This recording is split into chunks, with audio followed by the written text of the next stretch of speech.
I wanted to make sure that whatever I was doing was something I could sustain, not for a year, not for 2 years, but for 10 years. David Robison is the host of the Electrical Building Design Show and CEO of Design Master Software, a company serving electrical engineers in the building design space. David shares how his podcast fits into a broader content strategy alongside YouTube and webinars, helping him stay connected to his niche audience and grow his business efficiently. The trick here is you have to actually be an expert. You have to know what you're talking about. I run a webinar once a month, and it's essentially a sales webinar where I kind of describe the problem and then show how our software is going to solve that problem for them. So we drive people through our YouTube and our podcast and everything to the website. So we keep these customers for not just years, but decades. You can kind of saturate the channel if it's niche enough. You need to make sure that you can drive interest in a video, but that's different than driving an actual sale. So you have to track the whole funnel down to actual money in the bank. Next question is, what video game are you geeking on right now? League of Legends? We actually played it in the office. We do it over lunch. We played maybe a month or two. Best office ever! Do you hire? Your most popular videos are actually not really about your core offer. It's about HVAC. And you crushed it with those videos. Like the top 6 most viewed videos on your YouTube channel, 4 of them are about HVAC. But you told me that you decided not to do too much more HVAC content anymore. Why is that? Yes, that was a deliberate choice. The idea is that... David, before we begin, we need to understand a bit better your niche. Because you're one of a kind in a very specific niche, so I'd like us to understand it better before we dive into your podcast. So what is your niche? So I help electrical engineers design buildings. Like you said, it's a very specific niche. We work on top of a program called Revit, which is similar to AutoCAD, which people might know about. It's electrical design for buildings. So that's where we're working. We're specifically with the electrical engineers designing the buildings, pre-construction, not actually doing the building. It's the laying out to get the permits for the building. Okay. So what is, for the people like me who have never touched some electrical engineering at all, Revit and AutoCAD are softwares that we can use to design, lay out the electricity gear of a building? Is that it? Yeah, so Revit and AutoCAD are what the whole industry, architects and engineers use to design the buildings, kind of lay out your floor plans. If you see blueprints, they're drafting programs for creating the blueprints that you see. And then what my software does is it adds electrical calculations on top of that. So you're not just drafting, but you're actually doing the engineering because you have to size a wire and make sure that your panel's big enough to handle the load of the building. Love it. Couldn't be more crystal clear, at least I think.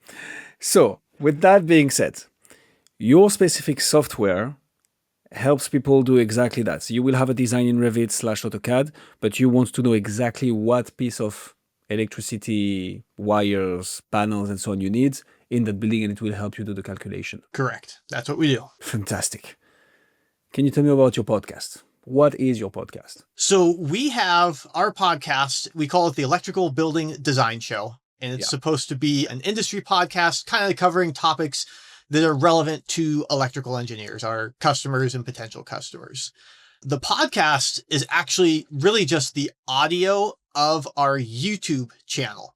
So we're really a YouTube channel first, and then we use that video and repurpose it for all of our marketing channels, including a podcast that we spin off of it for people who prefer listening to it that way. Cool. So was that choice deliberate of like going full blast on YouTube and everything else is just a derivative from the main product that is the YouTube video? Yes, that was a deliberate choice. The idea is that I can produce the content and I can hand it to my marketing team and have them distribute it to other places. So the question is, what was the best and easiest use of my time for creating the content? And we decided that video was a very straightforward way to do that. I can record a video, we can turn it into something nice for YouTube, and then you can pull shorts off of it. You can make the podcast. We can repurpose it into written blog articles. So we can take one form and then reuse it in multiple channels. Okay, that's awesome. When we first talked, we went through a little exercise that I like to do for fun. Weirdo. We've been looking into Answer the Public, which is a tool from Neil Patel, right? And we looked into, okay, this specific niche, what is it that people are currently looking for? And for your main keywords, we couldn't find anything. So back to the question around you have a very specific niche. How did you come up with the marketing strategy? Why the YouTube channel? Why the podcast? For such a specific niche where you can't really know what people are looking for based on internet data. So it's purely relying on your expertise and your dad's expertise, which we're going to get back to in a few minutes, I feel. Yeah, so we have to do a lot of our marketing based upon gut feels because we're such a small niche that any sort of analytics, you're not going to be able to pull any real data. So it requires us to know what our customers are looking for and taking our best guesses at what is going to resonate with them. So it's just industry experience where you have to know your market. And this is, really going to be true of any marketing, right? Where you have to understand your market to be able to market to them.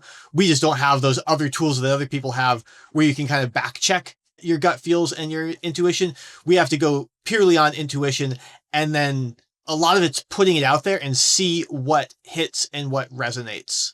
So we largely pull things in from SEO. So we're trying to do an inbound organic. And so this is all of our content is trying to play into that. And we just have to see what things we can do that appear to have some sort of influence on people coming to our site and registering for webinars and the other pieces of our marketing funnel. Okay. I love that we're getting into the nitty-gritty of the funnel right now. So back to that thing around you need to know your industry. How do you make sure you know your industry? Because things are evolving so fast. I mean, I guess your industry is probably impacted by one of the latest trends, which is AI. So how do you make sure that you keep up to date all your materials, all your knowledge, so that in the content that you're producing, because you could be like, hey, we don't have a content strategy, but we have a cold outreach strategy or an ad strategy, right? But you chose content. So how do you make sure that you stay top of the game when it comes to content in such a specific niche where, as you just said, you cannot check and fact check any of your assumptions. You just need to go with your gut. The way we do it is by staying in close contact with our customers. We're a small software company. So one of the benefits of that is that I'm talking with customers regularly, either on sales calls, talking to potential customers, or on support calls, talking to people using the software. Mm-hmm. So I'm in regular communication, knowing what's top of mind, what they're talking about, what they're thinking about. And then I've got 25 years of experience in the industry where I can take what they're talking about and think about the other things that have happened in the industry and use that to generate the content. But really staying in close communication with my customers and potential customers, making sure that I'm just listening to what they're thinking about. So you stay in close contact with your customers. Do you ask them directly, like, hey, what's your main challenge right now? Like, how do you position yourself in a way as the expert who's going to be able to provide them with the solution, with your software, but whilst keep learning from them? How does that interaction work? So I've tried that question, ask, hey, what's your biggest problem? And you don't really ever get any answers from them. And that's like the stock question, like, hey, ask what their biggest problem was and you'll get the answers. And I've never found that to actually work. It's you try it in the real world and then you kind of get blank stares back. So I just have conversations with them. I generally know what their problems are because it's the problems that everyone else are having. So I'm able to just use that as a starting point. Like, hey, I'm guessing you're having problems with this. And then they just start telling me about that problem and their other problems. So it comes out naturally in the conversations, knowing the types of things they're probably struggling with, and then following the prompting of what they bring up in the conversation. So it has to happen naturally. You have to really know what you're talking about to make it work. I don't know if there's any shortcuts or tricks to it other than really knowing what you're talking about and being an actual expert. I guess the trick here is you have to actually be an expert. You have to know what you're talking about. 100%. So are you the expert or is somebody else in the company the expert? So I'm the expert. And that's, again, where being small is beneficial, is that I'm the expert. I'm the CEO of the company, but I'm also talking to customers regularly so that the person who knows what, is the expert is also communicating directly with the customers. If there was a couple layers removed, I'd have to have a more intentional strategy of communicating with customers, and larger companies start to do that where you're like, okay, I need to have some sort of system of talking with customers regularly, making those phone calls. So you have to reach out, but the size of our company, it happens all the time. So I'm constantly in communication with them and seeing what they're talking about. Absolutely love it. And that makes sense. So back to your previous point, the funnel. So you mentioned the webinar, you mentioned the YouTube, you mentioned social media clips. So how does your funnel look like for a B2B SaaS company in such a narrow niche and such a specific niche? So our niche is very narrow, but we're following kind of the standard B2B playbook. We're desktop software, which is a little bit different. So it's not web-based, but we can still follow most of the best practices. So the eventual goal is for people to purchase software. You're kind of working backwards from there. They're going to do an evaluation. So we have a free trial. So we need to drive people to that free trial. We need to get them interested in that trial. And that's either going to be from our website, just reading our standard marketing material, or I run a website once a month. That's essentially a website. I run a webinar once a month, and it's essentially a sales webinar where I kind of describe the problem and then show how our software is going to solve that problem for them. So we drive people through our YouTube and our podcast and everything to the website where either they're going to see the software and download it and try it themselves, or if they're a little bit more middle, top of funnel, and they just want more information, we're driving them toward the webinar where we can make a more direct sales pitch in the webinar format. So that's the funnel that we have. So you run the webinar every month. Is it always the same thing? Like you always talk about the same thing on the webinar? How does it work? It is. It's once a month. It is the exact same webinar every single month. And I do run it live. There's questions about whether that's, scalable for forever, but I've been doing it for about 2.5 years. And it generates enough interest that doing it live is still worthwhile for us. It gives us interaction with the people who are on the webinar. You can do the Evergreen webinar where you record it and send them the recording, and that scales better, but you lose any sort of interaction. Yeah. And I do run the same thing every single month, and I get people new every month who want to hear the webinar. So I don't have to come up with new content. I just have to do it. It's basically a multi-person sales presentation that they sign up for. So it works fairly well in terms of converting customers. That's very interesting. And so the science of the webinar is indeed you have this exclusive thing that you need to attend to if you want the information, right? And you can play on the file that this information is only going to be given once, which is how you attract people there. But you're saying that there are enough people all in all in your niche that you can just rinse and repeat the same webinar. You just keep the live part of things, which allows you to interact with them and makes it appealing for them as well. Is that the plan? Yeah, that's the plan, is that people, for whatever reason, they do keep signing up. I started it 2.5 years ago. I'm like, let's see how this works. And people do continue to show up and they're always interested. I have a recording of it. I put it up on YouTube. So if you want to, you can go watch the recording on YouTube. But for whatever reason, there's a segment of people who want to do something live, actually get some feedback. So I've kept it going because of that purpose, that people want to have the live webinar. And it does, again, convert to sales. So as long as we're actually getting some conversion, we're going to keep doing it. 100%. And that does make sense. And back to your point around staying in touch, being close to your ideal customers and your existing clients so that you hear what they want. And you heard the feedback that they still wanted the live thing. So you just keep on doing the live thing. Did you already have the same people showing up to the same webinar twice or 3 times even? Does that happen? Not very often. Okay. Typically, once they've seen the webinar, then they're kind of in my sales funnel, and we nurture them with all the standard marketing stuff, following up with emails, phone calls, all of that. And they generally understand once they've seen the webinar, they don't need to come to it again. I do get a fair number of my customers signing up for my webinar. Interesting. And so we filter them out and say, hey, this is a sales webinar. You've already bought the software. Here's kind of like the training portion where we talk about how to use it. And then, if you have questions, we can help you implement this, but you've already got the software to do this. So you don't need to attend the sales webinar. We can save you that time, but let's make sure you're using our software to the best of your ability. Because if you want to attend this webinar, you're potentially not using it properly. So we want to help you with the training on that. I love this. And that allows you to stay in touch with whoever feels they don't have enough training or like they don't have enough clarity on what the software can do to them, because they would sign up for a webinar to understand more. So you can directly go in touch and, hey guys, you're already paying us. So just give us a phone call and we'll help out. It's a great signal in that way in terms of like, hey, who maybe needs a little bit extra help? Make sure we get their questions answered so that they don't churn on their renewal. I love this. Okay, let's talk stats because I know you've prepared for this, David.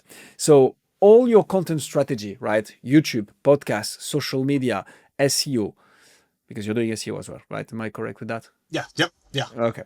All these drives to, well, either the website page where you want people to download the free trial or the webinar? First of all, how do you choose? Is everything going to the webinar, everything going to the free trial, and then to the webinar if they don't opt in? Like, how does it work? There's basically 2 call to actions on the website. It's Okay. either free trial or sign up for the webinar.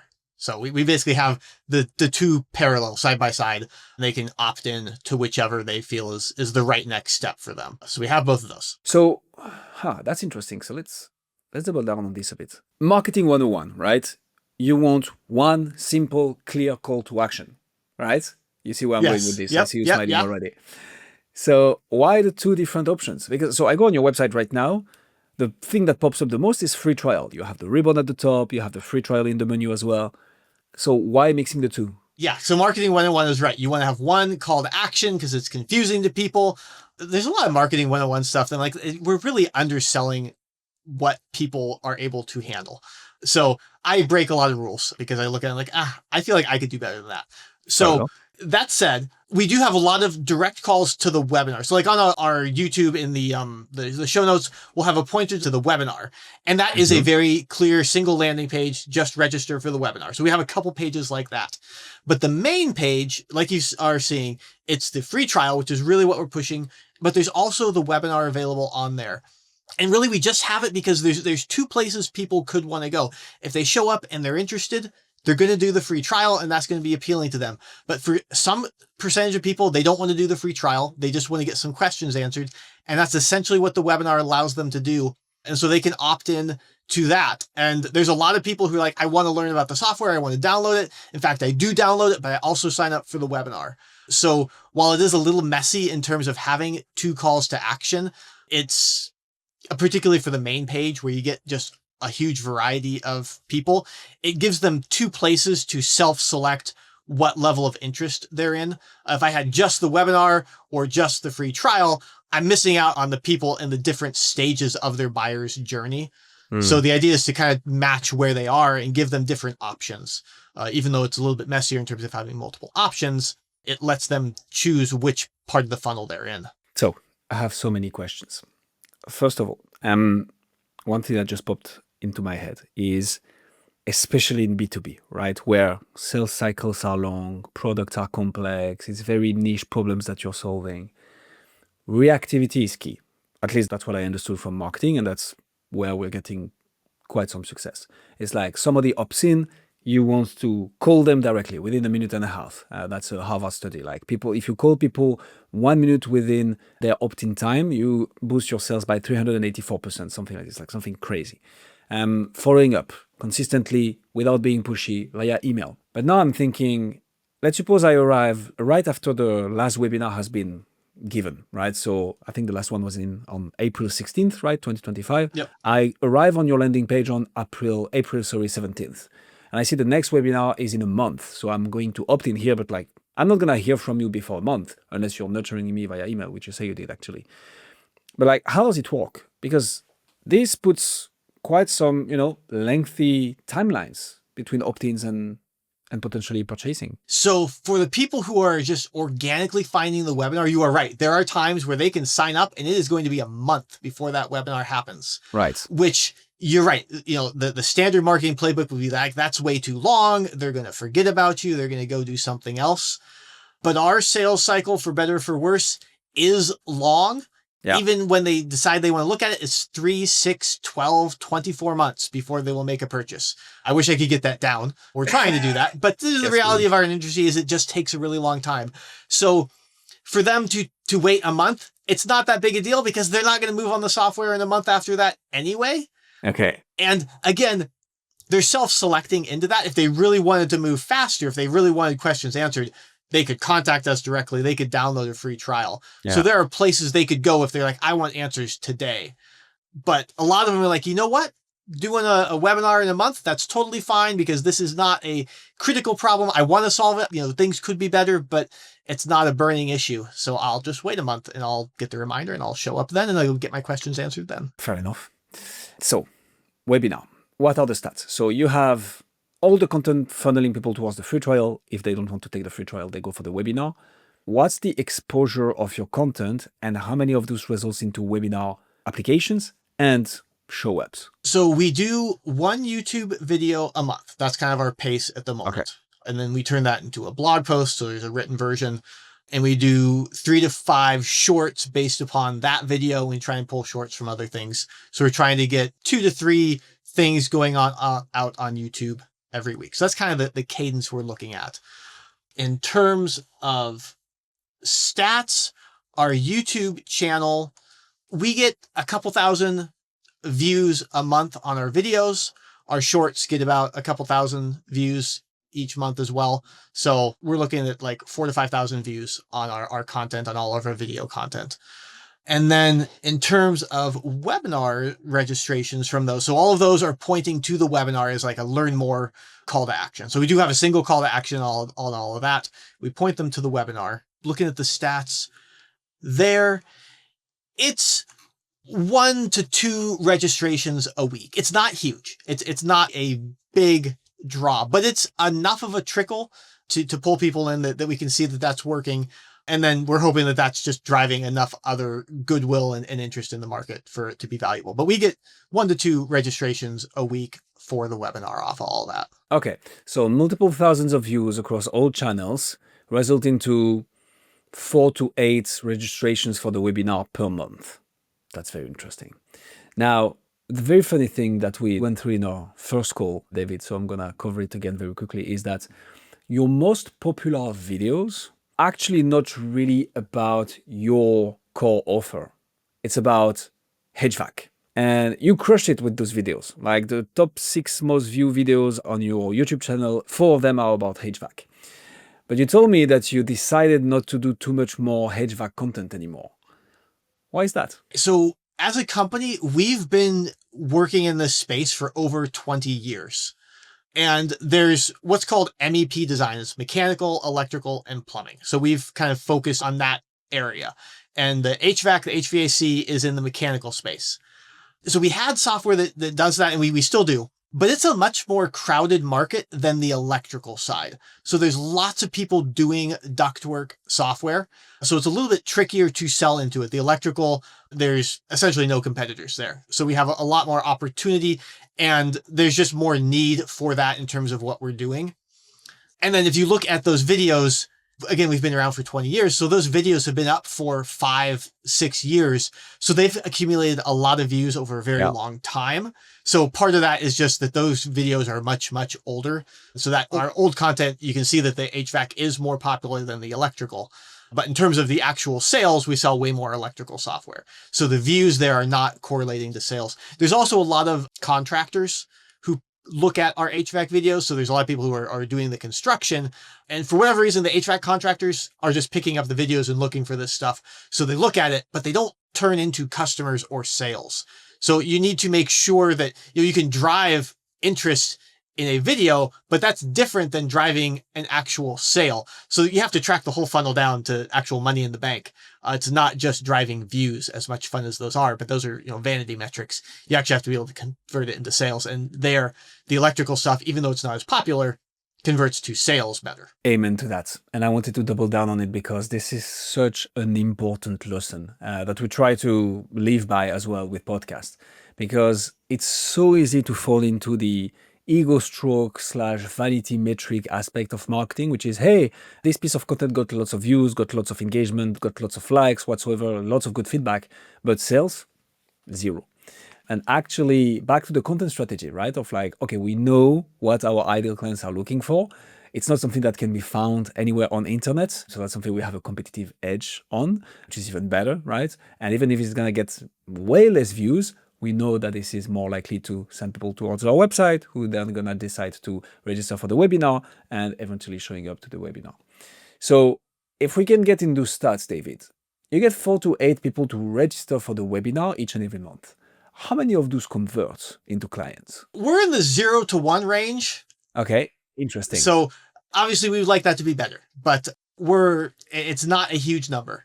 But if we can get a sale off a webinar, that's from those numbers, that's really actually quite good for us, because we're eventually driving towards selling subscription software. So we have the value of the initial sale, and then when people purchase it, they tend not to churn. So we keep these customers for not just years, but decades. Okay. So if I can make a sale today, I'm still going to have that person as a customer in 10 years. So we play a very, very long game in terms of looking at our numbers. We're just trying to get the people in. So the numbers aren't great, and anyone looking at this would not be impressed with those conversion numbers. But it works out with a long-term value analysis for us at those low numbers. 100%. I don't think that's, I mean, we're in such a niche. I think we should undersell it. Like that's great if you get a conversion per month out of this content strategy that is almost automated, right? Well, you are the one recording the content and funneling people towards the webinar. But like, especially if it's like for multiple years contracts, a sale per month out of just this content strategy is far from bad, in my opinion. But so then it begs for another question, which is, what's the objective? Because you convert 20 to, depending on the stats we're looking at, 20 to 25% of your webinar audience into a sale eventually. What's going to be the strategy to increase the number of people showing up to the webinar or to register for the webinar? So the real way we actually drive that, we've got all of this content that drives toward it. And this gives us just kind of like our base low-level content marketing, which is great for the inbound. We then also have an outbound layer on top of that, which is email marketing. And this is where there are they used to be magazines. People would print things and then they would get delivered in the mail and they'd read those. Those don't exist anymore, but they've all been moved to the internet. But these trade magazines have all got their digital versions now, and they've got good lists that we can email to. So every 6 months we hit a different list. So we'll take a list and we'll hit it twice a year. And then we'll email them and advertise the webinar. Hey, we've got this webinar on this topic related to what you're doing. Come register. And those we'll send out about a week ahead of time so that we don't have that month delay. So when we're actually emailing people, we make sure that we line everything up. There's about a week between the email and then the webinar, because that's about the right amount of time for people to sign up. And from those, we can drive 50 to 100 registrations for the webinar. There's a limited number of lists, so we can't do that every month. But when we do have that list and we're able to hit it, obviously we get a lot more people showing up at the webinar. And so that's the other way that we're driving people. Okay. We've got the content strategy, and that's kind of the long-term content strategy, pulling in the inbound, but you can really move the lever on that outbound if we can find the right lists. Interesting. Do you mind if we go into there a little bit? And the reason I'm asking is I think it's relevant to podcasts as well.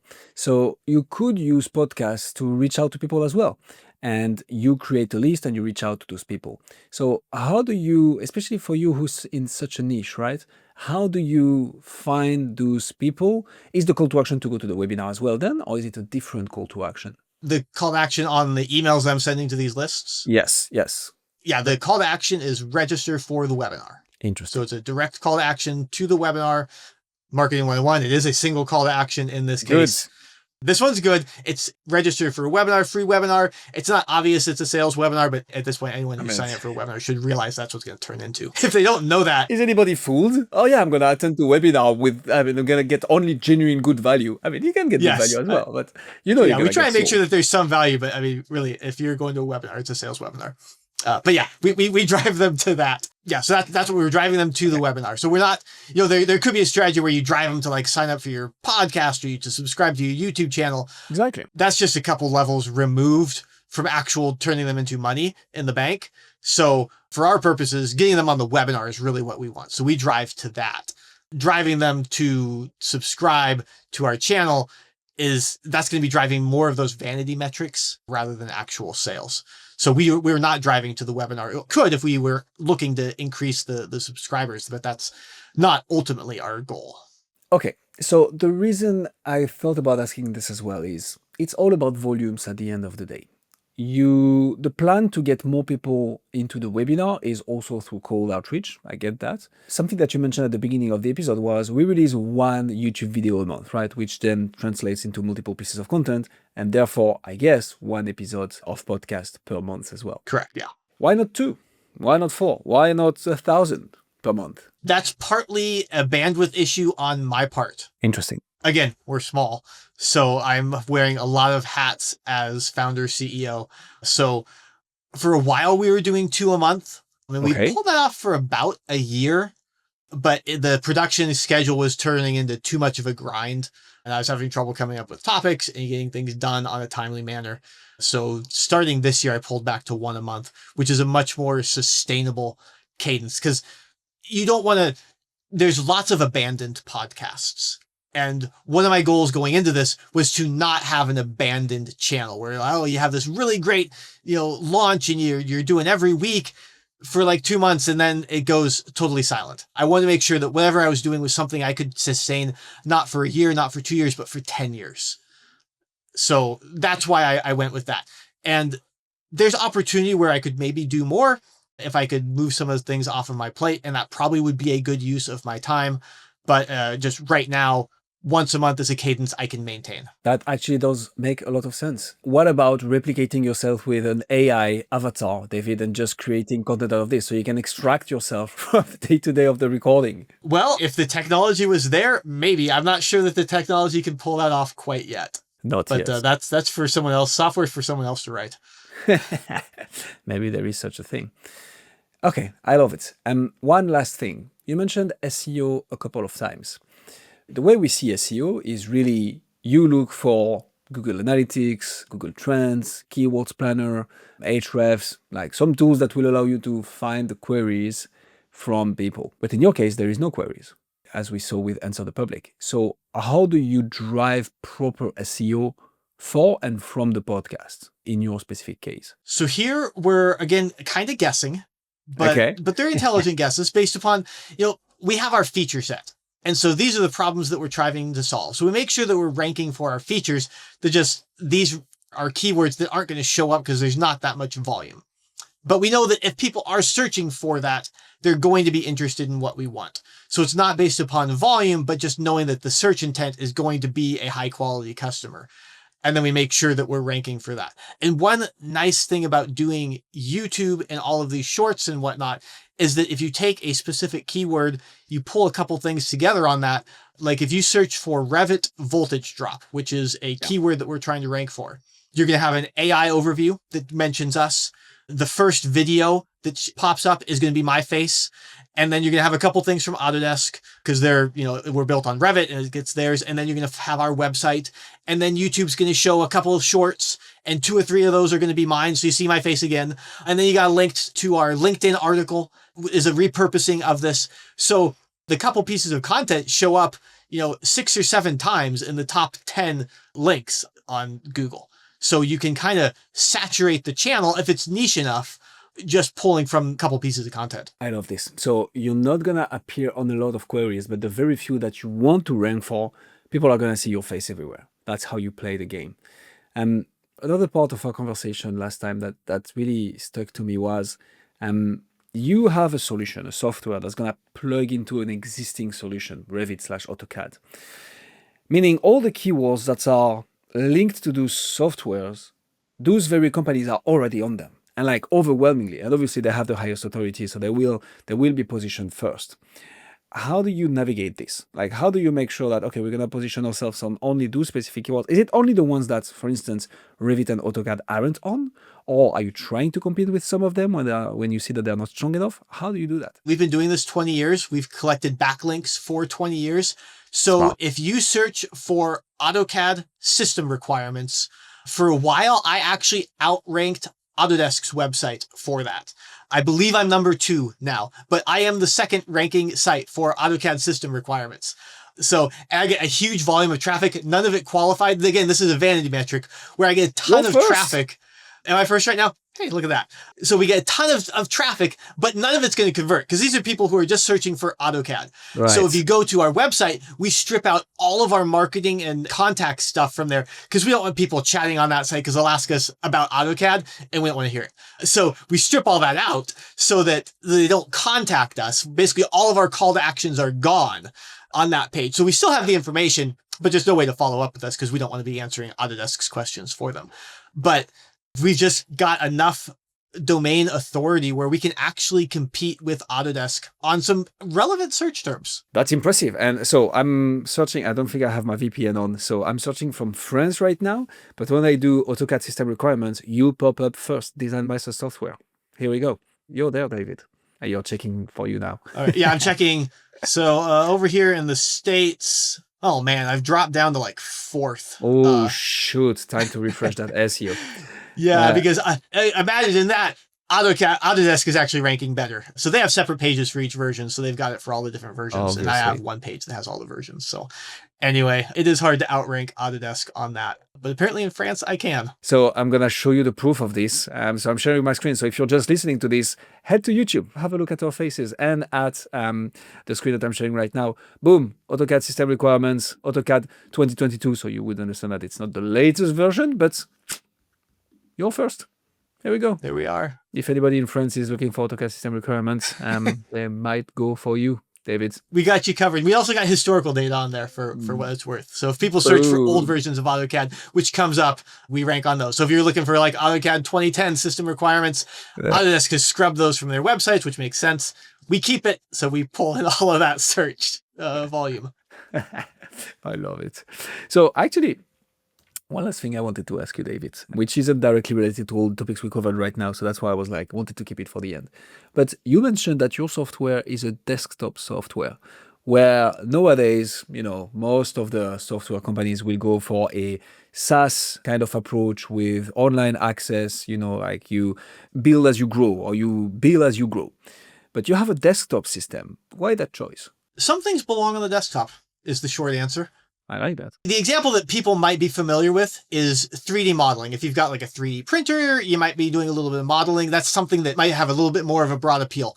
And there are there are browser-based programs that do that. So you've got Tinkercad is a great example. And you can use Tinkercad and you can kind of mess around in 3D. But as I've been playing with it with my kids, they describe it as a slideshow where you're trying to like rotate a model and it's just really, really slow. You throw that on a 3D modeler on your desktop and it flies. Nice. So our software is like that, where you just don't have the infrastructure to be able to do it on the internet. If you could, Autodesk and all the other CAD platforms are trying to solve this problem, and they're throwing billions of dollars at attempting to, and they haven't yet. So if I could solve that problem, I would have a billion, $1 trillion company, but that's not what we're trying to solve. And the biggest players in the industry can't solve it either. So some things belong on the desktop when you're doing actually really heavy authoring work where you're actually doing real content creation. It belongs on the desktop. So like our software, all the CAD stuff, all your building design, things like video editing, that sort of stuff. If you're doing real heavy video editing, you want that on your desktop. You're not doing that in a browser. Indeed. That is true indeed. David, thank you so much for coming on Podcast Gurus. This was absolute gold. Love diving into funnels and systems, especially for the B2B space.